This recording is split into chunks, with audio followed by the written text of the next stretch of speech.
Selamat pagi Bapak Ibu yang kekasih di dalam Tuhan Yesus Kristus. Pagi hari ini saya Eko Wahyu Suryaningsih kembali menyapa dengan kebenaran firman Tuhan yang terdapat dalam Kejadian 3 ayat 11 sampai 13. Kejadian 3 ayat 11 sampai 13, demikian firman Tuhan. Siapakah yang memberitahukan kepadamu bahwa engkau telanjang?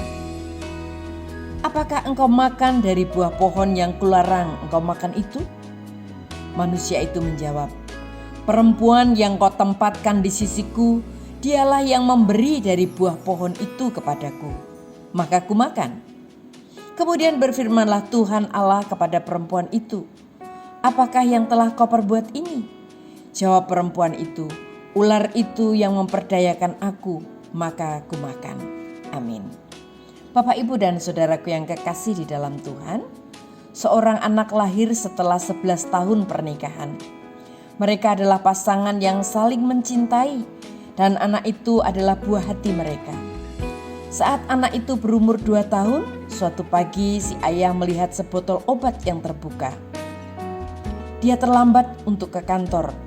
Itu sebabnya dia meminta istrinya untuk menutupnya dan menyimpannya di lemari.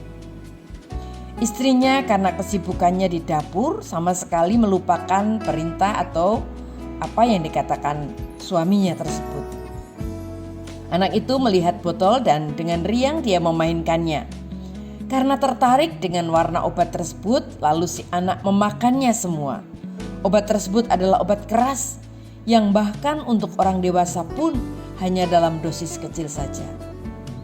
Dan ketika mengetahui anaknya minum obat tersebut, sang istri segera membawa si anak ke rumah sakit. Tapi si anak tidak tertolong. Sang istri sangat takut dan ngeri sekali membayangkan bagaimana dia harus menghadapi suaminya. Dia harus menyampaikan apa yang dia alami kepada suaminya. Ketika sang suami datang ke rumah dan menemuinya di rumah sakit dan melihat anaknya telah meninggal, suami ini melihat kepada istrinya dan mengucapkan 3 perkataan. Saya bersamamu sayang.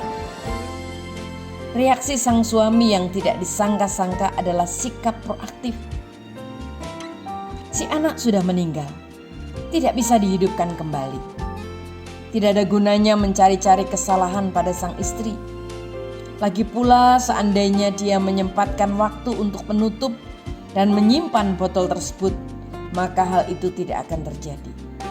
Tidak ada yang perlu disalahkan. Si istri juga kehilangan anak semata wayangnya. Apa yang si istri perlukan saat itu adalah penghiburan dari sang suami. Dan itulah yang diberikan suaminya saat dia memerlukannya. Bapak, Ibu, dan saudaraku yang kekasih di dalam Tuhan, jika semua orang dapat melihat hidup dengan cara pandang seperti ini, maka akan terdapat jauh lebih sedikit permasalahan di dunia ini. Kadang kita membuang waktu untuk mencari kesalahan orang lain. Hal ini akan membuat kita kehilangan kehangatan dalam hubungan antar sesama manusia. Salah satu sifat dosa adalah saling menyalahkan satu dengan yang lain. Adam menyalahkan Hawa, Hawa menyalahkan ular. Masing-masing tidak mau dipersalahkan. Banyak orang lari dari tanggung jawab dan melemparkannya kepada orang lain.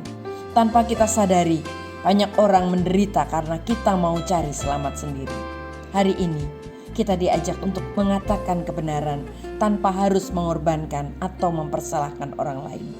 Jika iya, hendaklah kamu katakan ya. Jika tidak, hendaklah kamu katakan tidak. Apa yang lebih daripada itu berasal dari si jahat. Amin. Mari kita berdoa. Tuhan Yesus, ajar kami untuk menjadi pribadi yang bertanggung jawab atas apapun yang telah kami lakukan dan tidak lari dari tanggung jawab atau mencari-cari kesalahan orang lain. Berkati kami Tuhan, dalam nama Tuhan Yesus kami berdoa. Haleluya. Amin.